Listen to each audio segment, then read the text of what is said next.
In the name of the Father, Son, and the Holy Spirit, one God, amen. You guys have more youth than my whole church congregation that I'm used to. This talk will be short because of the Q&A, so don't worry if you're worried about that. I was asked to meditate a little bit on the Samaritan woman, since we know that that's one of the coming Sunday of Lent. What's happening? Okay.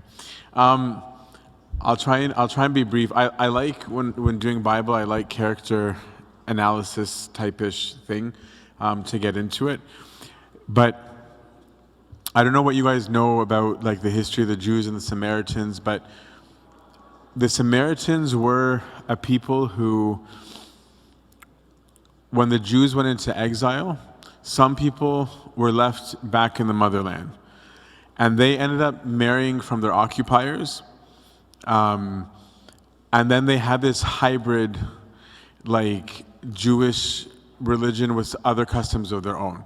So they had their own, to them the Holy Temple was not in Jerusalem, it was in their mountain, and they had their own customs that were still very Jewish. But because the Jews saw them as traitors and as, like, mixed breed, if you will, forgive me, mudblood if you're a Potter fan, is how they viewed it. They were very hostile to the Samaritans. So the Samaritans and the Jews hated each other, and the laws, like the Jewish, like secondary laws, not the laws that you read in the Bible, but they had their own books of laws. They had extra rules regarding how they dealt with Samaritans. So one of them is that you won't even touch the water pot of a Samaritan. So I'm saying some of this stuff is when we see that Christ does it, there's a reason why she's commenting on some things that he does, right? They're not supposed to talk to each other. And then there's all sorts of other cultural norms in and of themselves, like a guy shouldn't be chilling alone with a woman, was a cultural thing, just before we get into it. So in this whole setting for when you hear the gospel read in the liturgy, is that the Lord made a point of saying, I need to go to Samaria. And he's saying I need to go there knowing that this is a culturally very taboo thing that he's going to do. And the disciples are aware of that, right? I don't know how the disciples were feeling about it, but I highly doubt that it was positive. And I don't think it's an accident that once they got there, the disciples are like, when they saw that there's a woman there, they're like, yeah, how about you do your thing, and we'll go get food, right? They're like, we're not doing your work, this is awkward. And is probably going to get us in a lot of trouble. Kind of like at another point where Thomas is, I think, being sarcastic, we're not sure. When he says like, yeah, let's follow him so that we all die. They're having one of those moments, right? Or just being like, sucks to be us right now. Those are the disciples. So they exit stage left. But I want to focus, again, it won't be too long, on the Samaritan woman. I'm going to say some things I know you know, but I just want you to put together her character. One is she's coming at noon because she's an outcast, right? And if you've been to the Middle East or to the Mediterranean, people avoid the sun in the afternoon. They go home, they siesta, they have their meal, but nobody does the sun, right? So to go to the well at noon is to make sure she's going where there's absolutely no one else to be there, right? Because she feels ashamed because of the lifestyle that she's living, right? She's had 5 husbands. She's now living with another. There's a tradition that actually she hadn't even formally divorced from her last husband. So like she's married and living with a guy. I don't know how true that is, but it's a tradition. But by social, cultural standards, she's bad, right? She's an outcast. She's that kind of person. All the whatever social norms we have about calling people bad, they were doing it. And I bet you if it were up to her, she wouldn't even go to the well, right? That's why, like, when Christ eventually says, like, let me offer you water that doesn't run out, she's like, I'll take it, if it means not coming here. But I also think we forget that I think of her in some ways as that she was an addict, right? She's dealing with an addiction. She's addicted to men, right? And she's had a bunch of them. She's had 5. Right? And now she's on number 6, and only God knows how many men possibly on the side. I don't know. She feels ashamed, which is why she's coming at noon, even though the way she's living, you would think that she doesn't feel ashamed. Like there'd be this weird stress or tension between the two concepts. And she doesn't want to be in the presence of everyone who's going to see her and think, oh, that's that lady, right? She's the one that we all know about where this and this and this is happening. If she believed that what she was doing was right, then that kind of talk wouldn't bother her. If you really believe like what you're doing is right, you're not going to care what people say. But she knows that she's not right, and that's what makes addiction hard. Is that it's you get stuck in it, and you know it's not right, but you're stuck, right? And that leads to the shame and the guilt and all those feelings that comes with it. But she didn't lose her personality. The Samaritan woman is extremely bold. She's clearly, as we see, very intelligent, and she's not a pushover, right? We love to judge so-called sinners, right? Even though every single one of us is one. But often we assume that people who are doing the big sins or the bad sins, we assume that they're ignorant or they're not righteous or they wouldn't have done such and such a thing. And so we assume the worst of them. Someone might be on drugs, and so we might be like, oh, that person's bad. Or if like we see them like where they're frail and they've reached a level where they're like not functional, we might have all sorts of judgment. But that person is not necessarily a bad person at all. He might be doing something very bad, but it doesn't mean that he himself is bad, right? This is the nature of addiction. And I think we forget that. Addiction, and we all have addictions. There's none of us that don't. Addiction takes control of us, right? Where we know I ought not to. We know this isn't good for me. We know factually a lot of stuff.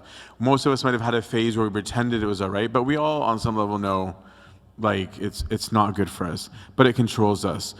And it robs us of our freedom. That's the irony, is that we think we're doing whatever we want when what we discover is the opposite of I'm unable to not do this thing at some point, and I suddenly don't have the freedom.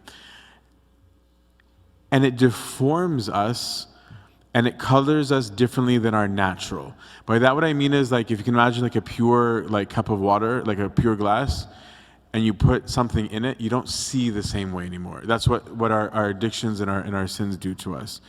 And in this case, it even can rob us of our time. Right? Think, like, forgive me, of whether it's porn, drugs, gambling, work, hobbies, like positive or negative, things that we're addicted to. It is a major time sucker, right? You get into it and you know you have 12 million other things that you have to do, but you don't do it, right? And you can't get yourself to do it, but you can spend hours, right, on that thing that you're addicted to, that we're all addicted to. And so it costs us. That time that it takes from us is an expense. The mood that it puts us in is an expense, right? Because we're not the same when we're in that state. And so in the case of this woman, it cost her dearly socially. Her addiction is the reason why she's so socially awkward around other people, right? She doesn't want to be there. So it's cost her. It's cost her that she now has to make time to go in the middle of the day when it's burning hot and inconvenient and awful to go because of her addiction. That's the reason why she's out there. So it's changed her lifestyle. When she eats, when she drinks, when she shops, because she doesn't want to be around people, right?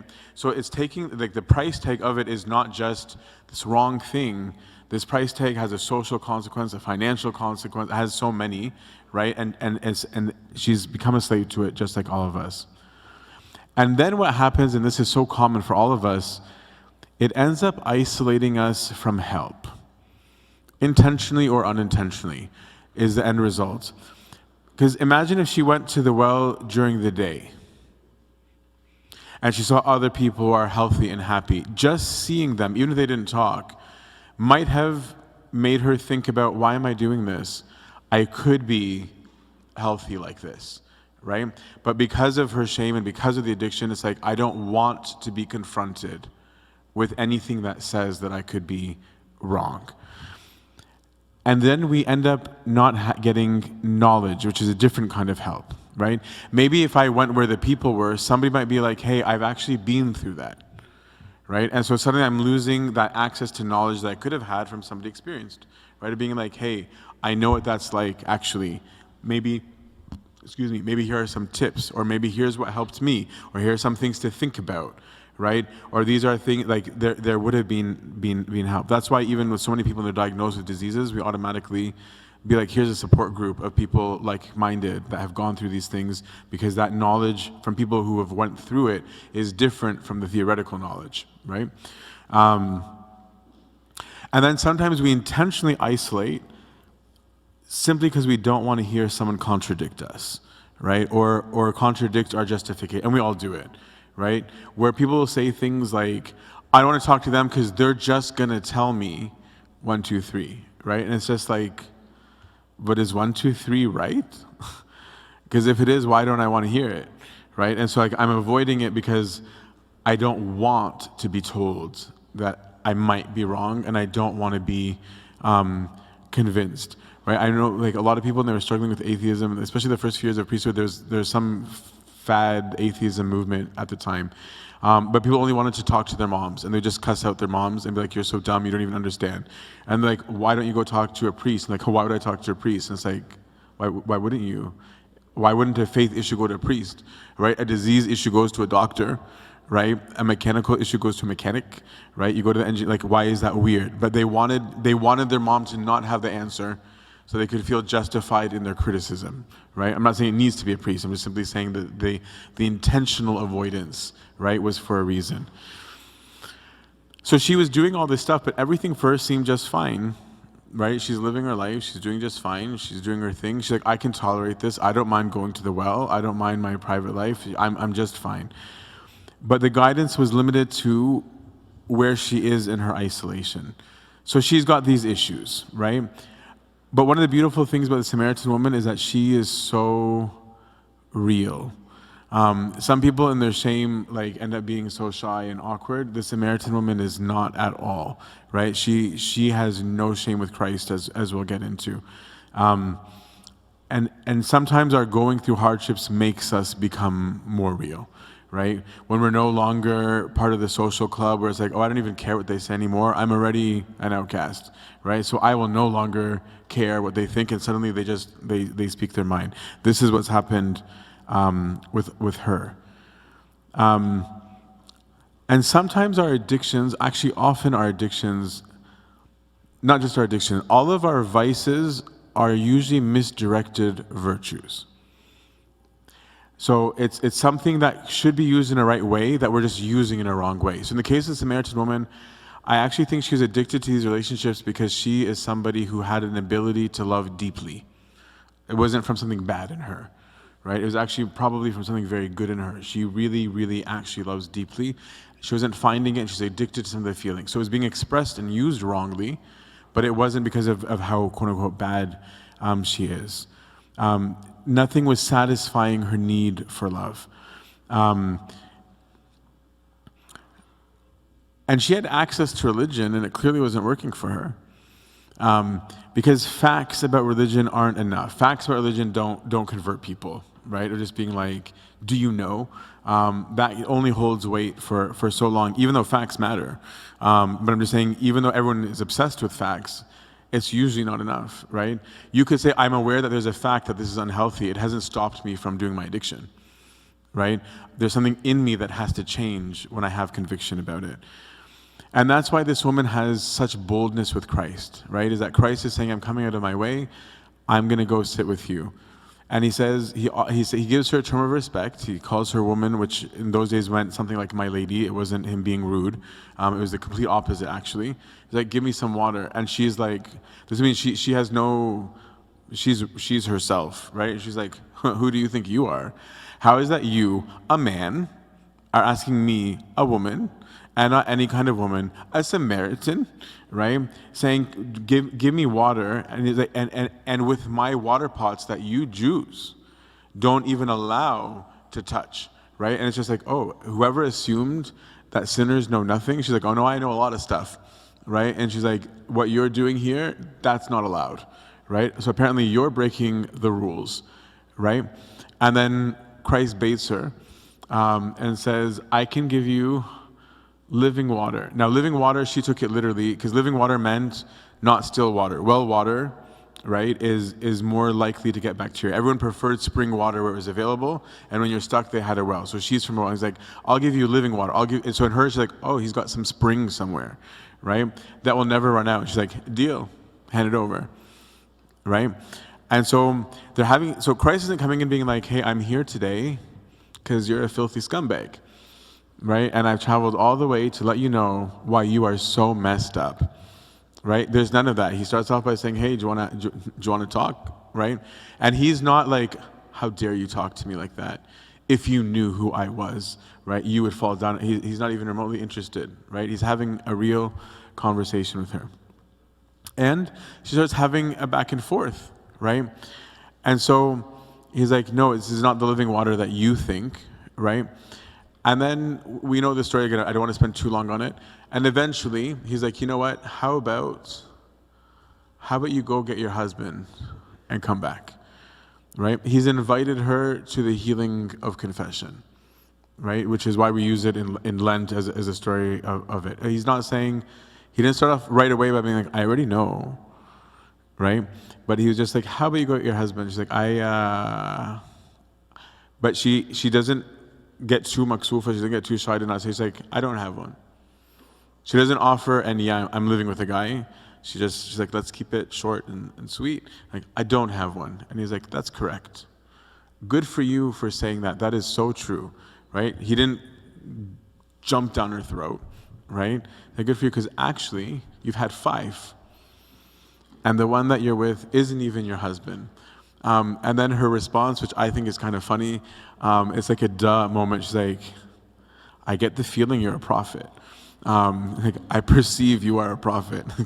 I was like, but he's like, yeah. And then she wants to change the subject, which is so common to all of us. She's like, yeah, that's true. She's like, okay, so since you're a prophet, speaking of holy things, your people say you should worship in Jerusalem, and our people say that you need to, like, she's completely jumped off the topic. She doesn't want to go there. And Christ is like, no, that's not what we're talking about. He's like, sure, let's talk about it. You wouldn't have guessed that the lady that had 5 husbands living with some guy that everybody thinks sucks and doesn't know anything about religion is able to hold her own in a religious conversation, right? So Christ baits. He's like, sure, no problem, right? He doesn't say, yeah, mama, when we get over these sins, we can talk theology, right? He's just like, no, cool, we can talk about it. He's like, yeah, that says that. And she was like, now which one is it? Now she's asking him a question that's the equivalent of like, so are you pro-choice or pro-life? Is literally where she went. Like, this was a very contentious issue, right? And Christ was like, sure, I can answer that, right? He answered very gently, right? Of being like, you know what, honestly, there's coming a time where it's going to be neither this nor this, but salvation is of the Jews. So he actually didn't even avoid the question. He took her seriously, right? He's like, no, the reality is the covenant is with the Jews. Like, that is a fact. Even though in a couple of years, like from this incident, that's not going to be the case anymore. It's going to be for everybody, right? But he takes her where he's at. He takes her seriously. He has a conversation. He doesn't judge the heck out of her. He actually treats her with dignity and respect, and he doesn't push the issue. To him, she's already confessed. Just by acknowledging that it was said out loud, he doesn't say, no, you need to say it again. Right? And you need to tell me how sorry you are. He already knows she is, right? And so she ends up having an extremely beneficial conversation. He ends up talking to her about things, right, that the disciples hadn't even, to our knowledge from the text, talked about yet, right? But he's sharing them with her. And to the point that Christ does something with her that was incredible. That's not as it's lost on us a little bit in the English text. You guys were just singing, have you seen him, the great I am? As you know, the I am is the name of God, right? Reserved only for God. So when she starts saying, well, you're a prophet, and we heard, right? Suddenly she's showing, I do have religious background, even though you didn't assume it of me, right? Which is what we do of everybody. We think that anybody who sins must be so unreligious and know nothing. She's like, no, I actually heard about this, and we were told that there's a Messiah coming who's going to do this and this and this. And then Christ, to this woman who no one takes seriously, who's addicted to her sex life, forgive me, right? Christ reveals to her what others didn't receive yet. He says, if you read it in the Greek, I'm going to give a more literalist translation. What he says to his attention is like, yes, the Messiah is coming, and I who am speaking to you is I am. He just reveals, he just purely gives himself to her. He doesn't care her story. She wants him, he gives it, right? That's all there is to it. So it's a bold statement that he makes. It wasn't just I'm the guy, right? It's actually this divine proclamation, the same as he did with Moses. When Moses says, who do I tell them I spoke to? And he says, tell them you spoke to I am. And that's exactly what he did to this woman who tradition tells us her name is Fotini, right? The result of this encounter of love is that she's over her shame in an instant. It wasn't, I was real with you, so you got to, I'm going to do my thing. It's like, no, I know I need to change, right? I didn't need to lecture about it. I didn't need to argue about it, but I needed to experience you, right? This is what the encounter with Christ does. That the same woman who's been avoiding everybody at all costs is the one who goes running into town and says, come, let me show you a man who told me all about me, right? She's confronting her shame head on, of being like, we all know what I do, right? And she's like, that guy he knows, and I didn't even tell him. You need to come meet him, right? The end result is that not only she came, she brought the whole town. She's like the first missionary, and she's not even a Jew. Right? This is the result of the encounter with Christ, right? So I would just encourage us to meditate on the victory that's given to us in repentance when we encounter the love of God. It isn't about my shame. It isn't about the stuff that we all get stuck in our heads, and we all do, myself included. It's saying, okay, I'm living wrong. I want to be freed. The one who can free me is only God. Right? And in doing so, I can confront it and not be afraid of anything that I was before, whether it was the people, whether it was the sin. The exposure of it freed me from the fear, freed me from the bondage, and my love for him won't bring just me, it'll bring everybody around me. And glory be to God forever. Amen. All right. Q&A part. Are people allowed to ask in Slido or only Slido? If there's follow-up to something being said, from the Slido, feel free to kind of raise your hand, in case it's not. Is that okay? Sorry?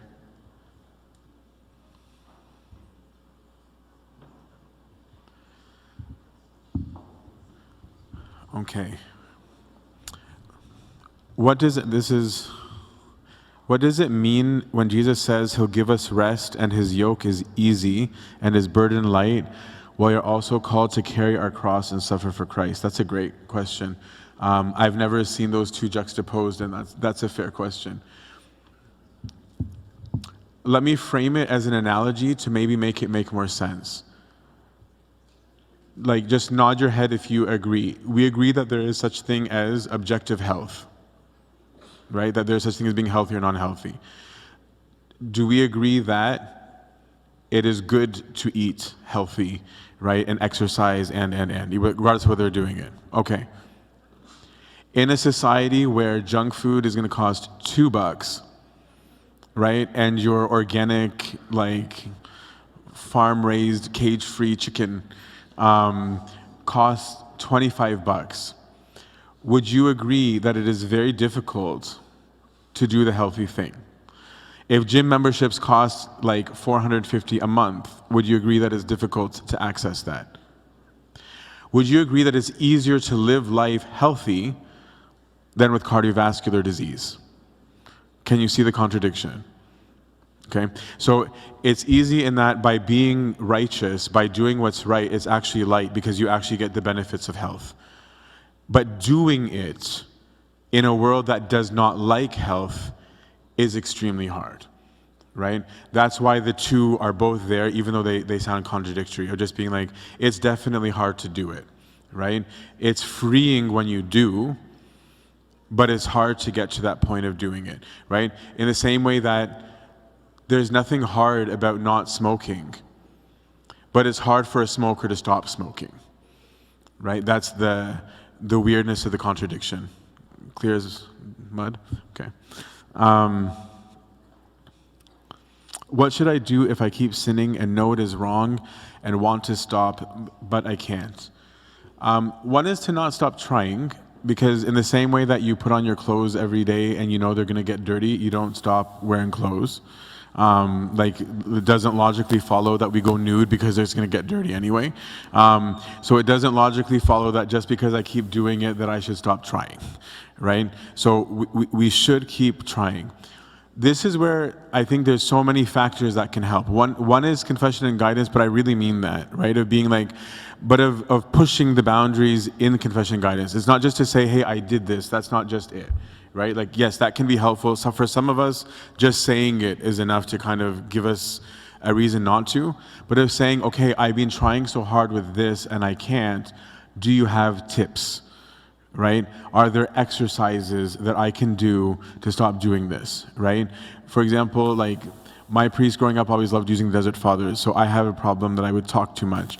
So in the Desert Fathers, like, there was a story of some monk that because he wouldn't shut up, he would put a rock in his mouth. So that every time he'd go to talk, his tongue would hit it and he'd remember that he should shut up.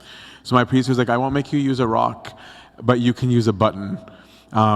So I had buttons in my mouth, which sounds weird to people, but it helped because I'd be like, oh shoot, I'm doing it again. Spit out the button, like, no, I'm going to talk. But it would make me more alert, more awake to that I'm trying to stop this thing that I'm doing, right? So it might be like, okay, well, what are tips? What are exercises I can do that might help lose it? Or it might be that your diagnosis was wrong, where the thing that you're trying to stop is a side effect or a symptom of a different disease that you have, and that we actually just need to treat that disease first, and this other thing is going to stop when that gets fixed, right? And so it's like, okay, let's fix that. It's like, no, you're talking about jealousy, but actually that's a symptom, right? Your jealousy is coming from your self-loathing, or that you have this fight that you had with this person because you're only jealous of this person. Let's deal with your hatred, right? Then we can get rid of your jealousy. So get the help, get the advice. That might be then to like what you decide to actually read about. Everyone gets like something like, I don't even know what to read spiritually or blah, blah, blah. It's like, okay, well then why don't you go read about that issue, right? Because it's personal to you now. Of being like, okay, let me get on whatever million apps there are now for sermons and listen to just about that. Maybe I'm going to go read about a saint who specifically struggled with that. Maybe I'm going to you have a direction now to pursue, and then for once your reading might be more fun to you because it's relevant to you, right? So get creative with it, right? Where appropriate, because I think some sins are better kept to yourself, but I mean, people have no shame anymore saying anything to anybody, but where appropriate, if you can open up to other people, that can help, right? Like, for example, like when we were going through a phase in one community I was in where just all the conversations were negative and they ended up being very judgy because of this big problem that happened. I was like, hey guys, like, I don't know how to hear this and not judge, right? I have a problem with judging. Could we change the subject just for my sake? It wasn't like oh, you unrighteous judgers, right? It was like, no, I have a problem. Could we do X? Or it could be, hey, I'm having a problem. I keep wanting to do this. Can you help me out, right? If it's like buying something that I shouldn't buy, right? It'd be like, hey, when we go to this place, can I give you my wallet, right? Get creative, right? And then your effort combined with the grace from God, then there can be a change in it.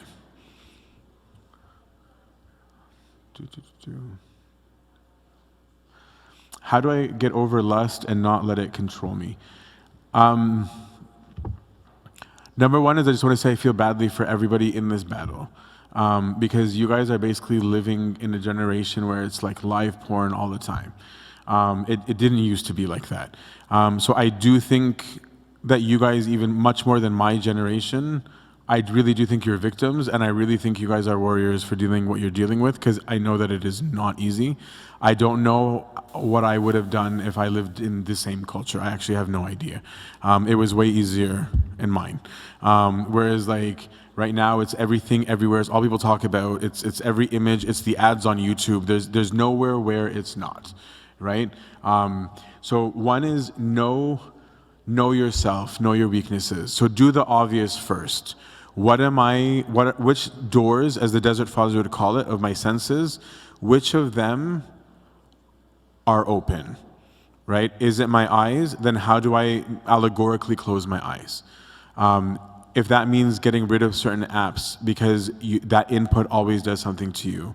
As Christ said, better that you enter the kingdom of God, right, with one eye than to be thrown into Gehenna with two, right? So this is the allegory for it, just being, okay, it's better for me to not have this app. Sure, there might be this social consequence that I don't like, that I'm not aware of everything that's going on, but there also might be a really positive outcome where you actually have a life. Like I've seen people who just have like no cell phones or no apps, and they actually do stuff. Like they actually bike or play real sports, not virtual. They go camping. They can they do things that we used to do in real life that are really fun.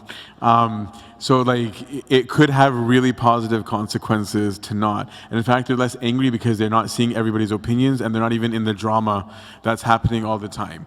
Right? So start with the obvious. If you know that it's a certain person or a certain app or a certain time of day or a certain place, be proactive about that, right? Of being like, I know that this is my weak spot. I overtell the story, but I'm going to use it again because it's relevant. I'm like, okay, I'm a monk. Kitchener crew from here came to visit me my first year of priesthood in California, and I'm allowed to go to the beach. I've been to the beach. I can walk at the beach. It's not an issue. But the day that we went was like it was the surfing open. So there was thousands of people, and it was live porn. And I was like, okay, I know me. I am going to look, and I'm going to remember, and I'm going to ask, when is the next surfing open? And so I'm like, this is not a good place for me. There are other people who are not going to look, who are not going to wonder, and who are not going to remember a thing. I am not them, right? So I'm like, I don't need to pretend that I am and be like, oh, if I were like, no, I'm not. Sure, those guys exist, it's not me, right? So I just told the crew, hey, I'm going to go to Starbucks. I'm going to finish some of my work from now. That way I can kick it till late with you guys after. I'll miss out on this to protect myself, right? So that I didn't have to tell them that. I'm like, I am protecting myself from my lust, right? I'm just saying, no, I know that that's an issue, right? So I'm just like, I'll kick it later. I got best of both worlds. I got my stuff done and I kicked it with my friends, right? So it doesn't always have to be a tragedy. It doesn't have to always be dark and negative and like, woe is me, and I miss, like, it can be great. So do the practical. Like, don't just give in. Don't just say this is just how life is. Do the work, because I really strongly believe that Christ's grace will work with you when he sees you working, because he's happy with what you're doing, right? He's not mad at you for what you're doing. He knows that what you're doing only for his sake, right? Because were you not a Christian, you would just do whatever you wanted, right? The only reason you're not is him, right? So he takes that very seriously. He's not like, yeah, whatever, you could have done it better, right? He's like, no, thank you, right? And he'll work with you. So don't be afraid of it. And don't be afraid of the falls. And don't, this is a huge one to me, don't make your life revolve around your lust, right? Not just in terms of the time you spend on it, but of that you think your relationship with God is based on how many times you fell into the sin that nobody wants to say out loud, right? That is not the definition of your relationship with God. Okay? That is an aspect of it, right? It is something that is there. It is not the whole relationship. So if you, like we come to confession, like, no, this month was so good. I'm almost always sure that they only mean one thing, right? And I'm like, why is that the definition of the good, right? That's one thing. 2, look for positive ways to spend your time that you actually like. It makes it easier. Right? There are so many, that's something like get a life. Like, do stuff that you actually like that isn't wrong. It makes it so much easier not to do other stuff, because almost all of you can probably know in the times where you were so busy or having the time of your life, you forgot all about whatever warfare you've got. Right? It only turned on again when you were alone again, when things were tired, when everything got disrupted. So I'm like, so learn from your successes, not just from your fails. I'll be like, why did the good go good? Not just why did the bad go bad? Right? So come up with those kind of strategies, protect each other, right? That's like, do right things together. Don't tell jokes that are crass that add to it, right? Like, because then you're reinstigating them. I'm someone who loves listening to music, but don't listen to stuff that reinforces it, right? If you're listening to Pillow Talk by Zayn, you're not going to have like clean images going through your head, right? Or Bling Line, whatever it's called from Drake. Not my generation, although Drake's canceled. But be strategic in it, be real about it, and learn from your positives, learn from your weaknesses, get help, get tips. I could say more, but I only have like 15 minutes left. Is it okay if I do another one? Okay.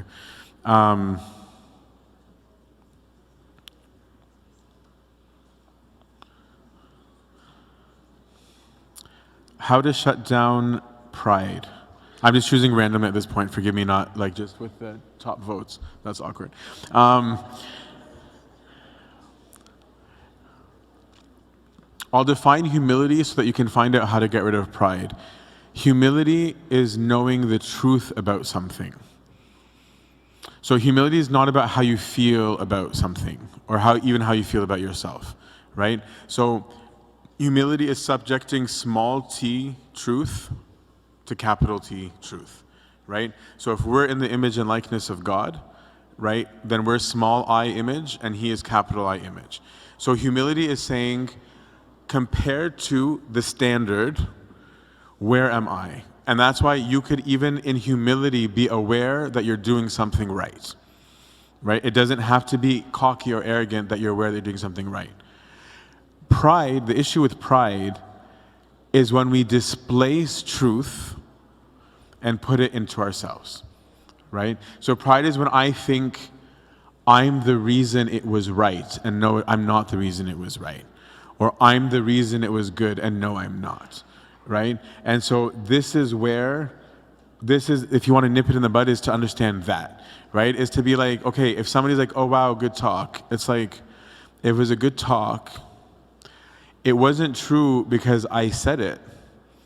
It was either true or it wasn't, right? And if it's true, it wasn't true, not just because I said it, I must have got it from somewhere, right? Like, I didn't do it, right? If they're like, oh wow, but you're so good at sports, it's like, yeah, I was blessed with great genetics, right? I didn't invent my body. I did not invent the sport. I did not invent kinesiology. I did not invent physiology. I did not invent anatomy, right? Someone taught me how to do it, and I didn't create my own body. Like, no matter what it is, you're not the source of it. You might have participated in it, which is great, right? But it's different from considering yourself the source. If you want to battle pride, is just say, why do I think that I'm the reason for its goodness or badness?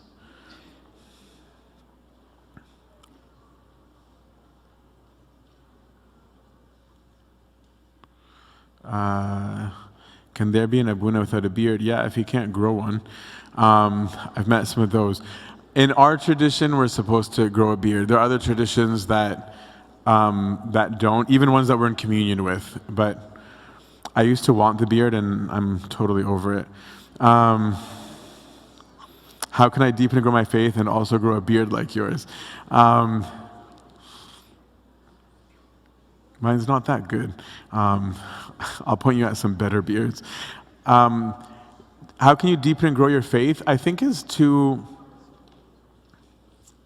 stop viewing it like an idea, right? Like when you view faith as just like a concept, it's so impersonal, and it just becomes like an academic exercise or a legal exercise, right? Like for the legalist, it turns into the like, okay, yeah, am I allowed to do this? Right? And then it'll be like the whole haram halal thing that we don't even believe in, right? And then it'll be like, okay, but if I did it like this, would it be okay?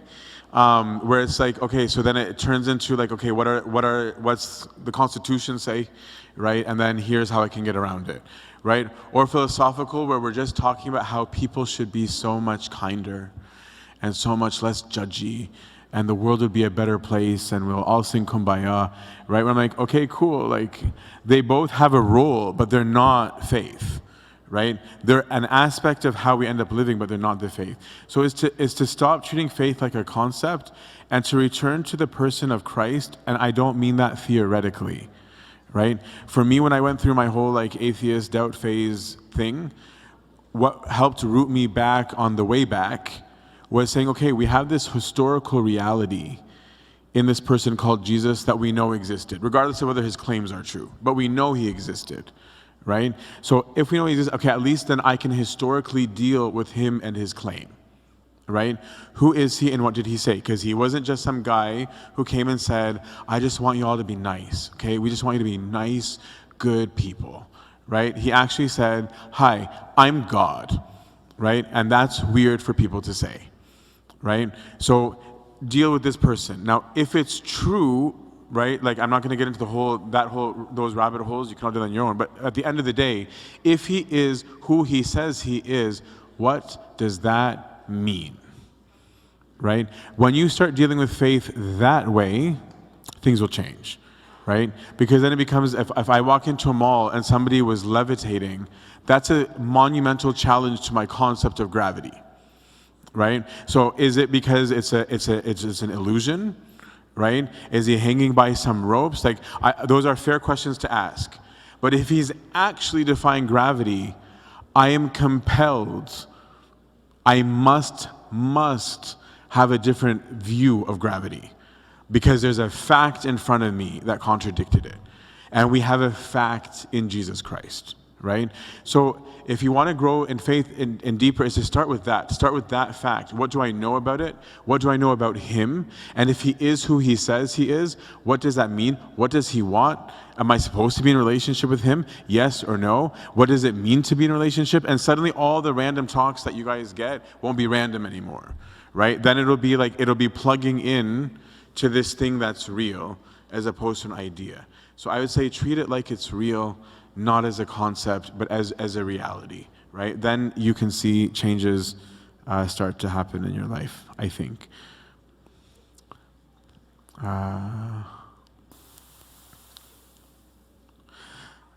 People at church aren't the nicest to me. I don't know why. How do I deal with that? Yes, people suck. And I bet you, and I'm not trying to sound like a jerk, I bet you've been mean to people too, right? The reality is that we all believe in certain things and we all often don't do it. I know that I'm not supposed to lie. I've lied and lie, right? I know that I'm supposed to be gentle and kind, and I'm definitely very pissy sometimes.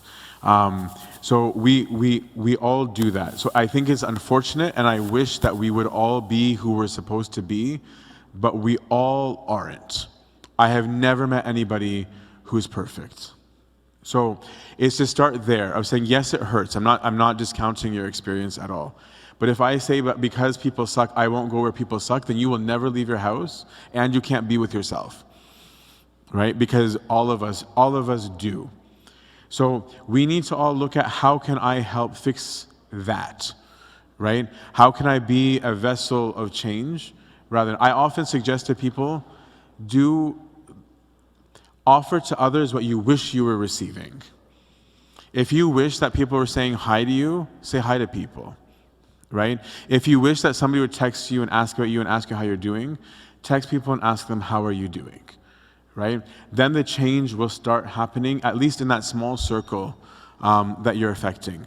But it's to start off by saying, I do what's right because it's right, not because of the people that are there. Right? Is that we don't base our correctness of behavior based on whether everybody else behaves correctly. Otherwise, no one will ever do it. We do what's right because it's right. That's number one. Number two is that part of being family, which is what church is supposed to be, is bearing each other's weaknesses.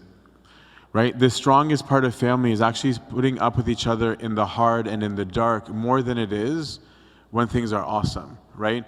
Your closest friends are the ones who bear with you in your dark days, not the ones who are only with you when you're nice, right?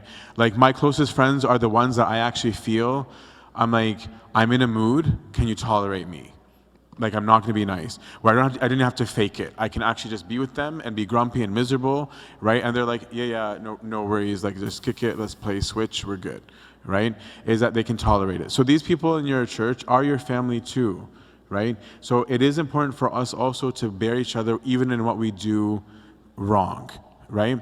But where appropriate and where you have the voice to speak, right? If it's bringing it to the attention of someone responsible saying, hey, I feel like we've got a very cold environment and I feel affected in this way, cool, that might be a way to bring out change. If it sometimes means confronting people who are not nice, cool. There can be a place for that. So it's that do your part, remember that you do the things that you don't like, and where you have a voice to change the things, then change it. But no matter what, we are family, right? And we must be active members. I think there's room for one more before 10:30. I'm sorry if this was very long for you guys.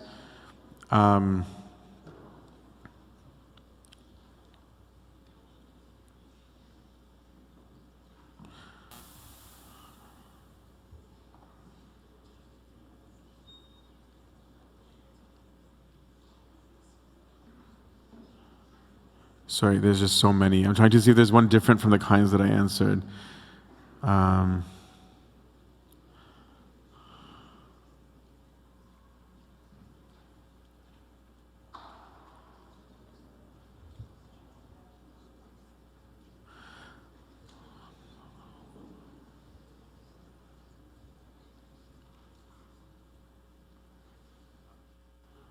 These are really good questions. I feel really guilty.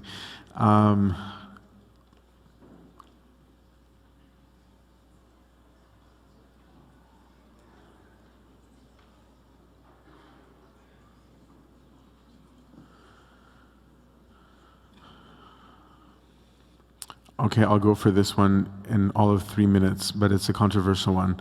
Is wearing crop tops or shirts with open cleavage or shorts on a girl okay, or is it like disrespectful?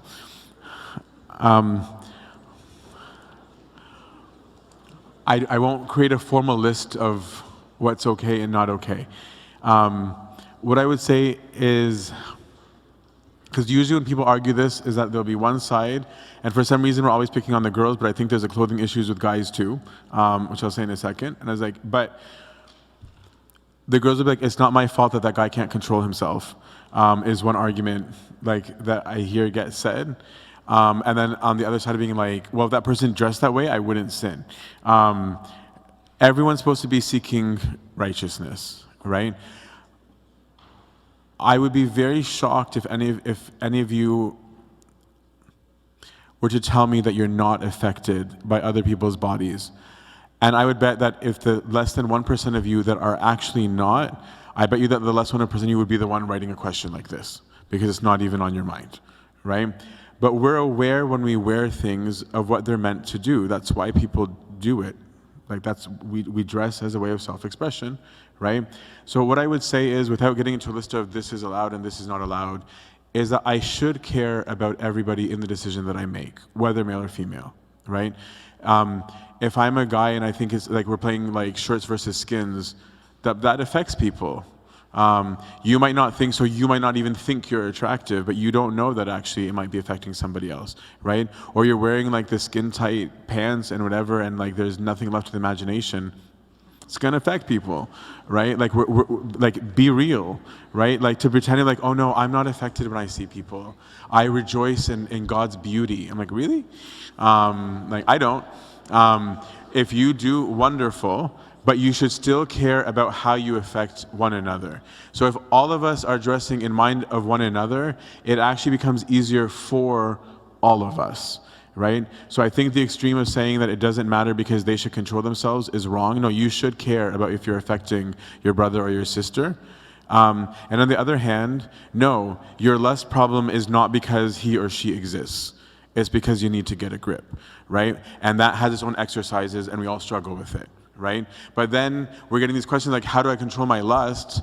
And it's like, meanwhile, I'm just like posting my 6-pack or 8-pack at the gym, right, on there with like half of my briefs showing, right? And I'm like, I don't know why there's a lust problem. Like, yeah, there's gonna be, right? And others being like, yeah, like fit into my bikini today. It's like, you invited them to look. Right? So that's something, be real. Like, be real in what you're saying. It's not whether you're a good person or a bad person. And I get that there's a cultural aspect to things. I'm aware of that. But at the end of the day, above culture is rightness and wrongness, right? And that gets expressed in a culture. But we don't bow to culture. We bow to truth first. And then if that doesn't contradict culture, then no problem. I can navigate that part of culture, no problem. Where there's a contradiction, I need to choose rightness from wrongness first. And glory be to God forever. Amen.